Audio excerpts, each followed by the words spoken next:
Bonjour à tous, bienvenue pour ce nouveau tutoriel. Alors c'est vrai que ça fait longtemps que j'en ai pas posté un. Aujourd'hui on va se consacrer à la modélisation et l'animation d'un banc de poissons. Alors l'idée, ça va être d'utiliser Blender donc pour créer un modèle 3D de poisson, l'animer avec une armature, lui créer un joli shading et l'utiliser comme système de particules pour obtenir quelque chose comme ça. Alors je vais aller l'attraper.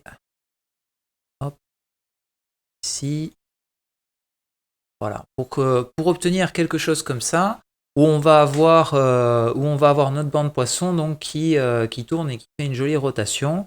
Et puis qui nous fait un petit tourbillon de poisson comme ça devant nous. Donc juste une petite animation simple, mais qui donne quand même déjà pas mal de notions à l'intérieur. Donc je vais faire ça probablement en plusieurs parties. La première partie, ça va être la modélisation, le shading, et puis après on aura le rigging, l'animation, la création du système de particules et l'éclairage et le post-processing, donc le compositing à la fin. Dans un premier temps, on va s'occuper de modéliser le poisson. On va avoir besoin d'une image de référence pour ça. Pour ça, moi, je suis allé chercher sur Internet et j'ai trouvé un joli bar sauvage prêt à être utilisé. Donc, vous voyez que c'est un PNG qui est bien détouré. On a une couche alpha autour de notre poisson et ça va nous permettre comme ça de bien comprendre ce qui se passe quand on fait le tour, que Blender comprenne bien ce qui se passe quand on fait le tour. En fait, on va pouvoir utiliser la couche alpha de l'image pour faire toutes ces formes plus simplement en fait en générant de la transparence sur notre modèle. Pour ça, je vous montrerai ça, bien évidemment, dans le passage sur le shading. Nous, là, on va se concentrer sur la modélisation. Donc, on va utiliser ça comme gabarit donc pour faire notre première modélisation. Et donc, comment ça va se passer? On va aller chercher dans le dossier où il y a l'image en question. D'accord? Et cette image, là, ici, vous voyez, je l'ai ici à cet endroit-là, je vais pouvoir la glisser directement dans Blender et juste avec un clic et glisser, je vais me retrouver avec mon image. Cette image, on va gérer 2-3 petits paramètres pour pouvoir la mettre en place. Alors, ce tutoriel, je l'ai mis en place en faisant un cours avec un de mes élèves, si jamais il regarde, Joachim, spécial dédicace. Ici, je vais retirer la caméra, je vais retirer le cube et je vais retirer ici la lampe. Vous voyez que ici vous allez avoir les raccourcis clavier que j'utilise ainsi que les boutons de la souris que j'utilise. Pour mettre mon image au centre de ma scène, je vais faire un Alt G pour la mettre au centre, puis un Alt R pour supprimer toute rotation dessus. Ensuite, je vais faire un RX90 pour la mettre dans le bon sens. Ce qui fait que en vue de face, avec la touche 1, je vais pouvoir avoir mon poisson dans ce sens-là. Alors ce que je vais faire, je vais utiliser également la vue orthonormée pour ne pas avoir le problème de la déformation de la perspective quand je vais modéliser. Puis on va aller gérer 2-3 petites options dans l'image qui vont nous permettre de modéliser sereinement. Donc on va aller ici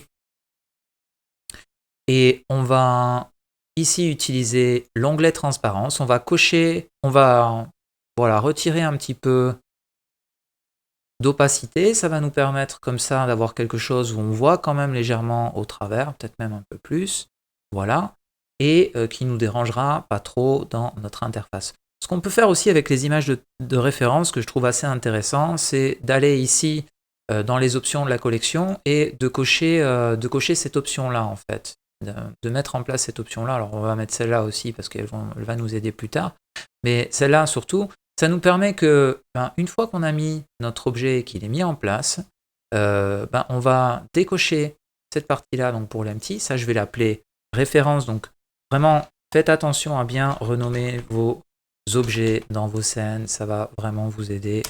Ça, c'est important. Donc, la référence ici, vous voyez que maintenant, j'ai décoché la possibilité de le sélectionner. Maintenant, elle est placée, ce qui fait que je ne vais pas la sélectionner, la bouger par erreur, et ça me permet comme ça de pas trop avoir de problème. Maintenant, je vais lui dire d'être là uniquement en orthographique. et d'être là uniquement si j'ai une vue alignée. Donc si je suis sur la vue 1 par exemple, la vue de face ou la vue 3, elle va apparaître, sinon non. Donc je vais lui dire ça, ce qui fait que dès que je sors, vous voyez que ça ne va pas me déranger dans la scène et que je vais avoir comme ça une vue correcte. Très bien. Donc ça, c'était notre premier objet. Quand je suis en vue de face, je vais pouvoir modéliser mon objet comme ça. Bien. Le but du jeu, peut-être, ce serait justement que ce ne soit pas en vue de face, mais plutôt en vue de côté, qu'on ait cette vue-là. Donc je vais prendre ici mon objet, je vais le resélectionner en cliquant ici, et je vais faire un RZ90, voilà, pour que là, du coup, en vue de côté, on ait ça, voilà. Et c'est plutôt ça qu'il va nous falloir, parce que là, c'est plus la vue de côté. On va se mettre ici, et puis on va commencer la modélisation. Le but du jeu, c'est de faire quelque chose de low poly, parce qu'on va le multiplier plein de fois dans notre scène après. Donc l'idée, c'est de ne pas mettre énormément de polygones d'entrée de jeu, et de toute façon, c'est une règle générale à prendre en compte. Quand on modélise, le mieux, c'est quand même de pas trop rajouter de vertices. Donc on va rajouter un cercle ici, puis on va partir d'un cercle. Et sur ce cercle, on va mettre 16 vertices, ce sera suffisant pour faire quelque chose de correct. Et puis, on va se contenter de ça pour l'instant. Très bien. Donc on a rajouté notre cercle ici. On va pouvoir là faire un RY en mode edit, pardon. On va pouvoir faire un RY90. Donc le mode edit, je rappelle, c'est avec la touche tab qu'on rentre avec dedans. Et on va pouvoir faire un RZ90 pour mettre le cercle dans le bon sens. Ce qui fait que là, je vais avoir mon cercle qui va être comme ça. D'accord ? Donc si j'active ici mon image ici, je peux la sélectionner, ce sera mieux. Voilà. Si j'active mon image ici en mode objet, ici, donc ça me permet de voir où sera placé mon cercle. Okay, et donc c'est à partir de ce cercle qu'on va travailler. Je vais le laisser comme ça, on pourra le tourner autour, comme ça ce ne sera pas plus mal au final. Et puis on va passer en mode edit, comme je disais. Et là, le but du jeu, ça va être de faire suivre les différents loops qu'on va extruder à partir de ce cercle le long du corps du poisson. Alors le but du jeu, c'est on va partir quelque part aux alentours du cou, là, des ouïes de notre petit bar sauvage. Et juste avec G et S, je vais déjà caler mon premier loop. Ok. Ensuite, donc, vous voyez qu'on a on a tout ça ici à extruder. Et alors pour ça, on a différentes solutions. Première solution, c'est faire une grosse extrusion. Aller jusqu'au bout de la queue. Caler le bout de la queue ici, avec S et G, encore une fois. Okay. Et puis rajouter un nombre de loops suffisant. Et revenir sur ces loops un par un pour les bouger et les mettre en place. Alors, pourquoi cette technique est intéressante ? Elle est intéressante parce que quand on rajoute ces loops, on est sûr que la longueur entre chaque loop est régulière.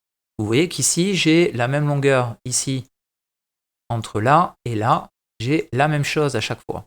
Et ça, en fait, ça va être important parce que comme ça nous évite de le faire manuellement et c'est quand même plus facile. Alors c'est une technique parmi tant d'autres. Ça c'est la première option que moi je vais plutôt privilégier a priori. Je vais revenir ici, je vais faire CTRL Z plusieurs fois s'il veut bien. Voilà. Et si jamais vous voulez faire la deuxième option, c'est juste faire à chaque fois un E et à chaque fois faire un S. Ok ? Et ça va vous donner sensiblement la même chose, mais il faut faire attention à chaque fois qu'on fait le E de faire la même distance que ce qu'on a fait avant. Okay, et ça, du coup, ça fait peut-être un peu plus de manip. C'est en fonction de ce que vous voulez, vous allez pouvoir faire de toute façon marcher la chose. Okay. Donc moi, je vais privilégier plutôt la première technique. On va aller au bout. On va faire un S ici. Voilà, un G. On cale ça bien. On va se mettre à la base de la queue, parce qu'après, on a quand même une forme un peu différente qui va arriver. Donc, on va se concentrer sur ça après. Et puis là, je vais rajouter un petit peu un nombre de loops. Ça dépend un petit peu. Donc je fais un CTRL R et puis avec le scroll de ma souris, vous voyez que je change le nombre de loops.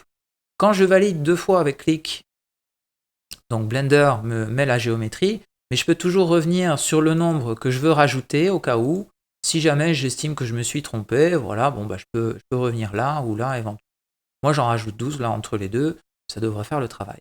Très bien. Et puis après, bah, je reprends un par un, et puis je fais S. Et je me mets bien sur les bords de l'image, plutôt sur les bords intérieurs pour le corps. Et ça va me permettre comme ça, juste avec S. J'ai éventuellement, si je dois le recaler, un GZ pour le mettre un petit peu plus haut à chaque fois. Et ça va me permettre comme ça de caler un peu ma géométrie dans un premier temps. Très bien. Donc on va faire ça pour tous les loops. Donc à chaque fois, je fais un Alt-clic gauche, un S. S, pardon. Voilà. Et au besoin, un GZ si jamais il y a besoin de le recaler. Là, ce n'était pas le cas. Là, celui-là, il va falloir le faire. Là, donc j'ai un GZ. À tout moment, vous avez la possibilité également de passer en transparence avec Z et d'aller en wireframe. Donc Z à gauche, là ici, vous avez wireframe et vous allez pouvoir passer en transparence. Voilà, on va continuer ici avec un GZ. Très bien. Encore une fois, un S, un Z. Bien. Pour l'instant, on ne s'occupe pas des nageoires.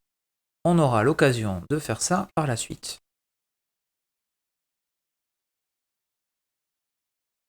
Là, celui-là, il faut plutôt le réduire un petit peu. Celui-là aussi. Et celui-là légèrement aussi. Pour être sûr d'avoir la géométrie bien calée. Donc l'idée, c'est d'avoir une forme comme ça également quand on tourne autour. Vous voyez que là, sans le mode transparence, donc je vais me retrouver avec une forme comme ça. Et ça va me donner une première base de modélisation. Alors, bien entendu, quand on regarde un poisson vu d'en haut, il est beaucoup plus fin qu'en vue de côté. Donc l'idée, ça va être de sélectionner tout avec A. Et puis en vue d'en haut, on va faire un SX. Ce qui va nous permettre comme ça d'affiner notre poisson en vue d'en haut et de garder la même taille en vue de côté. D'accord? Et ça va nous permettre comme ça de commencer à créer le corps de notre poisson. Super, on est en train d'habiller une image de poisson. C'est magnifique. Ici, on va se concentrer maintenant sur cette partie-là, d'accord? L'idée, ça va être de faire partir ce loop qu'on a à cet endroit-là, d'accord? Et de le faire partir en V sur cette partie pour suivre quand même la géométrie globale de la queue. Faire en sorte que le bout soit très très fin en vue d'en haut, ok? Et puis ensuite rajouter les loops intermédiaires qui manquent. Donc c'est ce qu'on va faire maintenant, on va se mettre de côté. On va faire un E, Y là, comme ça, un S. Et là, à partir de là, on va essayer de matcher maximum la vue 3D et la référence. Donc pour ça, je vais me mettre en transparence pour sélectionner également ce que j'ai besoin de sélectionner derrière. Je ne veux pas sélectionner uniquement devant, mais derrière. Donc pour ça, je me mets en transparence. Et je sélectionne avec B toute la partie qui m'intéresse. Ensuite, avec R et G, je vais pouvoir caler la première partie, éventuellement un léger S au besoin. Okay. Là, le but du jeu, ça va être plutôt d'essayer, en tout cas pour toutes les parties dentelées de notre modèle, de dépasser légèrement, plutôt que d'être à l'intérieur comme on avait fait pour le corps. Donc pour toutes les parties un peu dentelées comme ça, qu'on ne va pas modéliser toutes les petites dents une par une, ça ferait quelque chose avec énormément de polygones, évidemment. Donc on va plutôt essayer de faire ça de cette manière-là, et on va suivre un petit peu à l'extérieur, et bien entendu, je vous montrerai comment gérer l'histoire de transparence qui nous permettra d'avoir quelque chose de correct visuellement à la fin. Bien entendu, là, on n'est pas en train de modéliser un poisson pour faire un gros plan, on est en train de faire quelque chose d'assez grossier quand même. Ça ne veut pas dire qu'on fait du mauvais travail, ça veut dire qu'on fait un travail qui doit être le plus low poly possible, hein, bien évidemment. Et une fois qu'on a ça, donc on va avoir un loop comme ça à la fin, bien entendu, il est beaucoup trop élargi, donc en vue d'en haut, pour se rendre compte un petit peu, on va faire un SX, pardon, et on va l'amener très proche, ça, du bout. On reviendra sur ce loop après pour le fermer éventuellement, ok? Maintenant, une fois qu'on a ça, on va pouvoir rajouter les loops qui nous manquent. Alors je vais peut-être même aller faire un SX encore un peu pour le rendre vraiment tout petit. Ça me permet de rajouter ici, en vue de côté, donc avec un CTRL R, 2 ou 3 loops qui vont manquer. En l'occurrence, moi je vais en rajouter 3. Voilà. Et ces loops ici, je vais pouvoir les gérer avec un SZ et un G pour les recaler sur la géométrie de mon modèle. Ok. Donc juste un G, un SZ. SZ pourquoi? Parce que je ne veux pas gérer l'épaisseur, mais je veux gérer la hauteur de mon loop. Ça me permet comme ça de conserver l'épaisseur qui va être de plus en plus fine en vue d'en haut. Hein. Je veux quelque chose qui soit de plus en plus fin à partir de là, évidemment. Pour fermer cette partie-là, là on voit qu'on a une partie ouverte. Donc pour fermer cette partie-là, on va juste faire un SX0. Qu'est-ce que c'est SX0? SX0, ça nous dit que je vais rétrécir mon loop sur l'axe des X à 0. Ça veut dire que les deux points qu'il y avait là se sont rejoints du coup. Et là, j'ai 2 points à cet endroit-là. Hein. Si je bouge par exemple ce point-là, on voit bien qu'il est séparé de l'autre. Mais j'en ai 2 à cet endroit-là. Donc ce que je voudrais, c'est en avoir plus qu'un. Et pour ça, je sélectionne tout avec A. Et ensuite, je vais utiliser le raccourci M pour utiliser by distance qui va me retirer les vertices en double. Voilà. Et maintenant, donc ce qui se passe, c'est que j'ai plus qu'une vertice à cet endroit-là. J'ai fermé la queue. Et c'est ça qui nous intéressait. On va se mettre en vue de côté. Et puis maintenant, on va se concentrer un petit peu sur la bouche. La bouche, la tête, on a tout ce travail-là à faire. Alors l'idée, encore une fois, vous voyez qu'on est parti sur un loop plat ici à cet endroit-là, parce que ça nous correspondait jusque-là, ça pouvait aller, progressivement vers un loop en V à cet endroit-là. Okay, on va faire un petit peu la même technique de manière un peu plus agressive quand même pour la bouche. Et l'idée, ça va être de partir de là, d'amener un loop jusqu'au V de la bouche, donc vraiment suivre le V de la bouche. Et à partir de ça, on va pouvoir ensuite créer les loops intermédiaires avec le CTRL R. Donc vraiment, le CTRL R, c'est pour ça, pour moi, il est vraiment intéressant et je vous conseille vraiment de l'utiliser. Donc on y va, on fait un E. Ok, on a cette partie-là qui va être là. L'idée, ça va être de faire un scale général pour estimer en gros que cette distance va arriver au coin. Donc là, on est pas trop mal, on va dire. Okay. Et à partir de là, on va reprendre un petit peu comme on avait fait. Avec un B, je vais sélectionner cette partie-là. N'oubliez pas d'être en transparence pour sélectionner l'arrière également. Et avec un R, je vais faire suivre la géométrie de la bouche. À peu près. Voilà, comme je dis, c'est pas un travail d'orfèvre qu'on est en train de faire, c'est juste modéliser du low poly hein, pour l'instant. Le coin qui est là, je vais le laisser parce qu'il est bien placé. Et je vais sélectionner ici avec B juste cette partie-là, et avec R et G, je vais pouvoir créer le loop qui va bien pour cette partie. Bien. Donc, là, j'ai bien un loop qui part comme ça. Maintenant, moi, j'aimerais avoir suffisamment de loops intermédiaires pour pouvoir travailler. Alors, on va réfléchir à deux choses pour créer ces loops intermédiaires. Si jamais j'en mets 3, on voit que c'est clairement pas assez. Si jamais j'en mets 4, ça pourrait être pas mal. Mais c'est pas encore exactement ce qu'on veut. Moi, j'aimerais en mettre 5. Ça me permet en fait d'avoir ici cette géométrie qui va être proche du tour de l'œil, okay, que je n'aurais pas si jamais j'en mettais 4. Si jamais j'en mettais 4, vous voyez que j'ai ce point qui est presque au milieu de l'œil, ça va être très dur de créer un loop à partir de ça. On pourrait s'arranger, mais c'est moins précis. Donc on va quand même en créer 5. Voilà. Après, si vous voulez vraiment du low poly, c'est peut-être même pas la peine de faire l'œil là, ici. Mais là, en l'occurrence, c'est plutôt ce qu'on va faire. Et puis après, donc, on va gérer au loop par loop, c'est-à-dire celui-là, je vais faire un S, Z et un G pour recaler un petit peu l'ensemble et avoir suffisamment là, cette géométrie comme ça. Même chose pour lui, un SZ et un G. Même chose pour lui, un SZ. G. Et vous voyez que cette technique nous permet vraiment d'avoir quelque chose du coup qui va être progressif, où on a en fait quelque chose de très droit, et ensuite progressivement, loop par loop, on va s'approcher de quelque chose qui est en V. Ça nous permet comme ça vraiment d'avoir quelque chose qui ressemble à la bouche du poisson. Si jamais vous voulez vraiment suivre ce côté un petit peu là, cette partie-là, vous pouvez éventuellement prendre ce point et vous mettre avec l'édition proportionnelle et éventuellement bouger un petit peu avec G, voilà, de manière un peu plus libre cette partie-là, et éventuellement recaler un petit peu ça, voilà. L'idée en tout cas, c'est vraiment d'avoir quelque chose de progressif entre chaque loop qui vous permet d'avoir une géométrie plutôt agréable à l'œil, d'accord? Ça vous permet vraiment d'avoir ça. Donc là, on a la géométrie de notre poisson qui est bonne, on est content. Super. On va continuer la modé.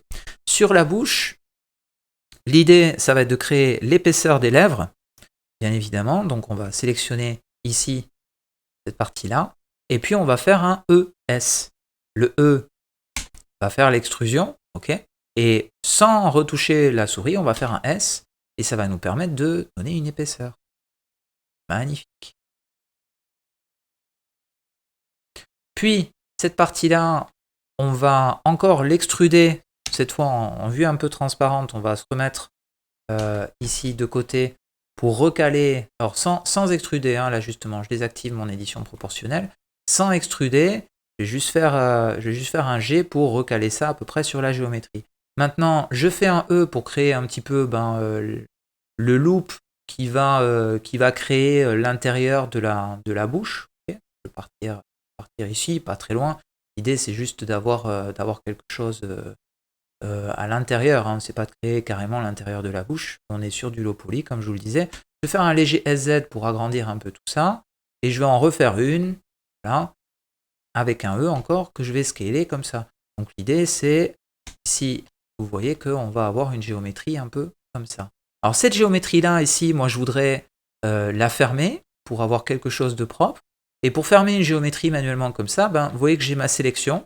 Je vais faire un CTRL-I pour inverser la sélection, cacher ce que j'ai sélectionné maintenant avec H, ce qui me permet de garder uniquement le loop sélectionné, d'accord? Donc ça me permet comme ça d'avoir ça. Donc je vais pouvoir maintenant fermer la géométrie. Pour ça, donc je vais me concentrer ici à faire ça manuellement. Hein. L'idée, ça va être de faire une première passe en faisant comme ça. Okay, puis en sélectionnant juste les deux vertices, les deux premières vertices qu'on a sélectionnés, on va pouvoir faire F comme ça. Et là, on voit bien qu'on va être embêté pour continuer. Donc on va refaire un F ici à cet endroit-là également. Et l'idée, ça va être d'amener avec un CTRL R un loop au centre, ici. Okay, et puis en sélectionnant ces deux vertices-là, faire F et sélectionner ces deux vertices-là, F deux fois. Et là, on a fini, on a fermé notre géométrie. Pic. On va revenir avec un Alt H et là, on a bien notre géométrie fermée à cet endroit. Très bien. Maintenant, on va se concentrer sur l'œil. On va se mettre transparente et on va regarder où est placé notre œil. L'idée, ça va être d'utiliser ces vertices-là, qu'on a devant nous. Ok, et après, ces vertices-là pour suivre la géométrie de l'œil. Donc pour ça, je fais bien attention de ne pas sélectionner celle de derrière, mais celle de devant. Donc il faut que j'ai bien le petit point allumé bien devant moi. Et puis, juste manuellement, comme ça, je vais faire en sorte de caler la géométrie à cet endroit-là sur l'œil de manière circulaire. Donc ce que je vais faire pour ça, je vais ici, en vue transparente, pour bien voir ce que je fais, sélectionner les faces qu'il y a bien en dessous de l'œil, ces deux-là, et je vais les supprimer en faisant supprime les faces. Et je vais sélectionner ce loop ici, du coup, que je viens de créer. Et ce loop ici, je vais faire avec l'add-on Loop Tool. Ça, c'est important. Vraiment, cet add-on, il est hyper important pour ceux qui ne l'ont pas. N'hésitez pas à aller l'activer. Donc, vous allez dans les préférences add-on, vous cherchez Loop et vous allez Loop Tool qui est là. Ce Loop Tool, vous allez le trouver avec le clic droit en mode Edit.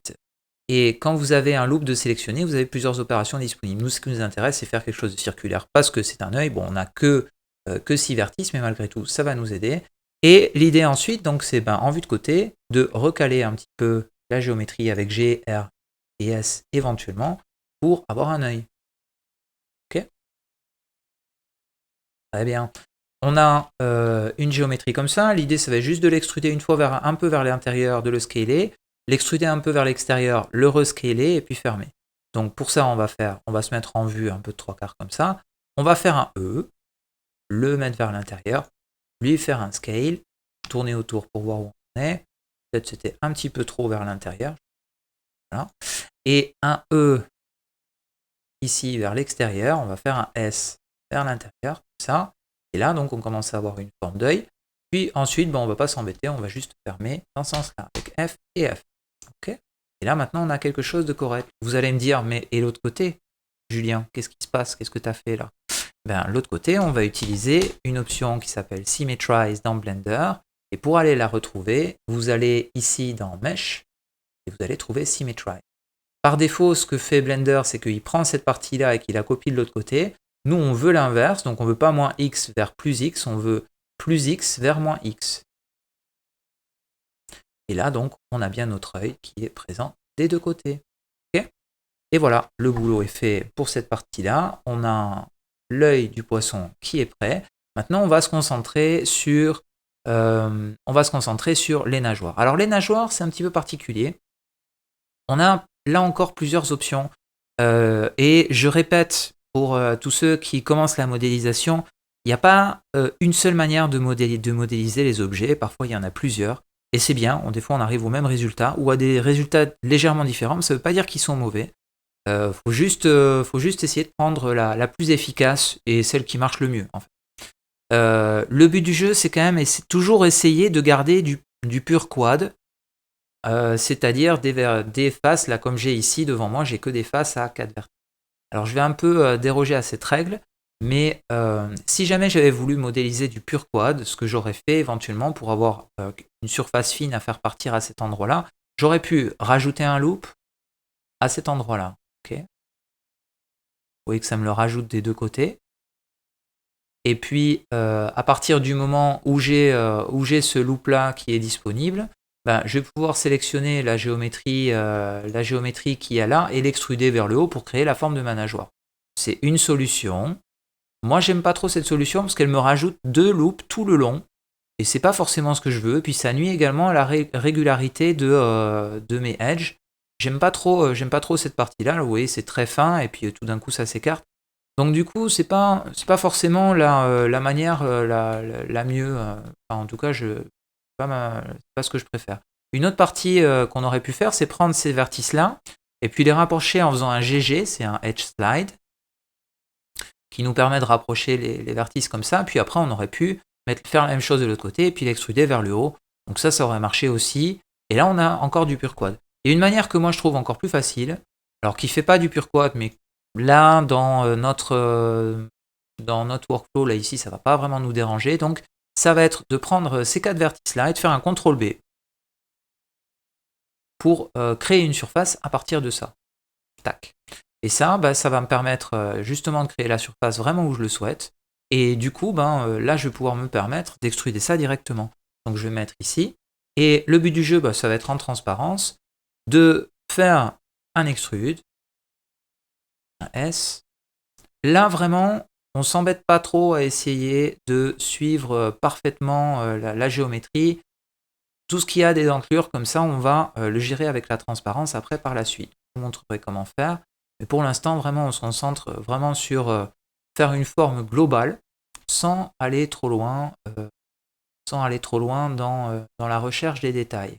D'accord ? Donc ce que je vais faire également pour obtenir une forme un peu plus arrondie en haut, éventuellement qui matche un petit peu mieux ce qu'on a, je peux utiliser l'édition proportionnelle et puis faire ça, revenir sur 2-3 points pour gérer ça.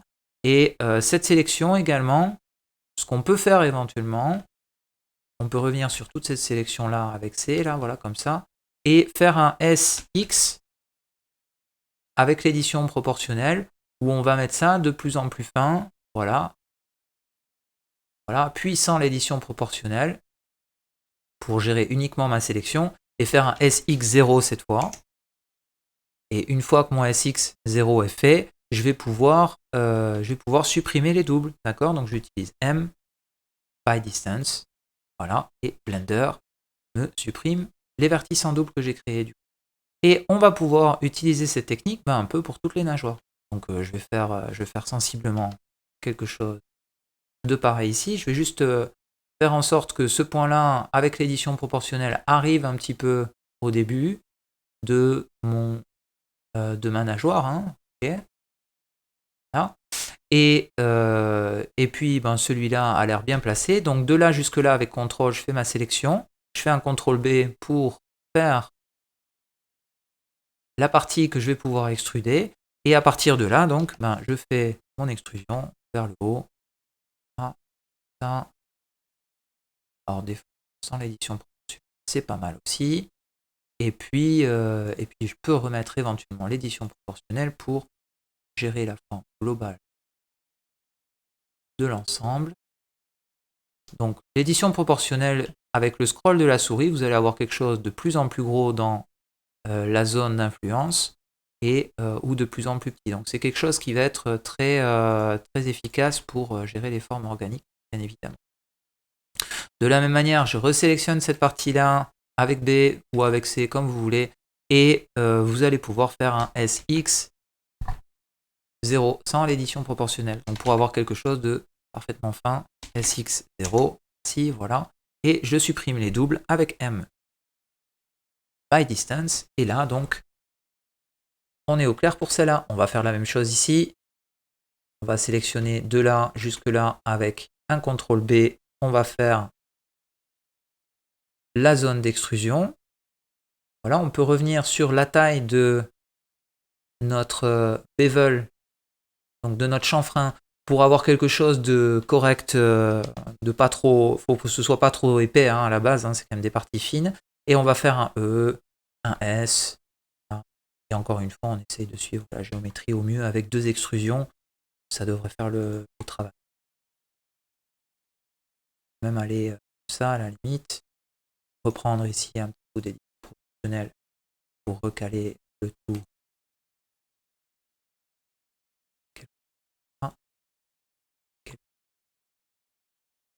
Très bien. Je reprends ma dernière extrusion avec C ou avec B, comme vous voulez. Donc C, c'est l'outil un petit peu circulaire de sélection. Et on refait, sans l'édition proportionnelle, un SX0. Et tout va bien. Dernière petite extrusion, on va partir de là, ici, jusque, là on choisit celui-là, parce que c'est qu'il soit à l'extérieur, pas à l'intérieur. Bouger celui-là ici, ce serait un peu trop violent, encore que, voyons un peu, je vais mettre de côté, avec l'édition proportionnelle, des fois ça fait pas mal. Ça va, c'est pas trop méchant. On va peut-être le gérer comme ça. Puis, là. Voilà, en les écartant un petit peu à chaque fois avec G, on va avoir la bonne sélection et on va faire un CTRL B encore une fois. Faire partir notre sélection juste avec une extrusion, là ce sera suffisant à mon avis. Sans l'édition proportionnelle R et un G, ce qu'il nous faut. Ok, une fois qu'on a ce qu'il nous faut, on va pouvoir faire un SX0. Bien. À la fin de chaque modélisation, on va dire qu'on est content de notre modèle. Ok. À la fin de chaque modélisation, la règle d'or, ça va être de recalculer les normales vers l'extérieur. Je vous invite à regarder mon cours complet je vous mettrai un lien dans la description éventuellement. Si vous ne comprenez pas de quoi je parle, mais recalculer les normales, en fait, c'est faire en sorte que les faces pointent vers l'extérieur du modèle. Et ça va être hyper important après pour avoir un bon shading sur les matériaux. Donc, pour recalculer les normales vers l'extérieur, c'est Shift N. Ok. Là, vous laissez Blender faire. Il faut juste être en mode Edit avec tout sélectionné. Et ensuite, avec M, vous allez pouvoir utiliser By Distance au cas où, si on en avait loupé, va nous permettre de retirer des vertices. Voilà, j'en avais oublié. Il en restait 7 à retirer. Et là, donc, on a notre modèle de poisson qui est bien et prêt à être utilisé pour faire un joli shading dessus. Il faudra juste, en mode objet cette fois, aller chercher Shade Smooth pour mettre ça de manière un petit peu plus lisse. Mais par contre, on va utiliser un système dans Blender. On ne veut pas utiliser ici un modifieur Subdivision Surface ou comme ça. On veut Le but du jeu, c'est quand même d'avoir vraiment quelque chose de low poly parce qu'on va vraiment multiplier l'objet beaucoup de fois avec les particules. Donc quand on commence à avoir 1000 poissons dans une scène, ben, on réfléchit à optimiser au maximum la scène. Et donc pour ça, vous voyez que ça crée un petit peu des sortes d'artefacts là sur les parties fines de notre objet quand on se met en Shade Smooth. Donc pour régler ce problème, on va aller dans les options de l'objet et dans l'onglet normal, on va cocher Auto Smooth. Et vous voyez que Blender nous lisse le sujet en fonction des angles des vertices. Donc vous voyez ici, là, il y a un angle qui est supérieur à 30 degrés, visiblement il ne l'a pas lissé. Donc nous, ce qu'on fait, on augmente ou on baisse en fonction de ce qu'on veut. Voilà, là je vois qu'à 34, chez moi, ça fait le boulot. En fonction de votre modélisation, peut-être vous aurez à changer un petit peu cette valeur pour avoir quelque chose de joli. Moi ici, là, en tout cas, à 34,7, j'ai quelque chose de lisse et d'utilisable directement en shading. Donc voilà pour la partie modélisation de notre poisson. Donc vous voyez que ça va prendre quelques petites vidéos. Je pense qu'on va faire ça en 4 ou 5 parties pour pouvoir faire, bien entendu, le workflow de A à Z. Voilà pour la partie modélisation. Prochaine partie, on va se concentrer sur le shading. Et puis, voilà. À très bientôt. Merci.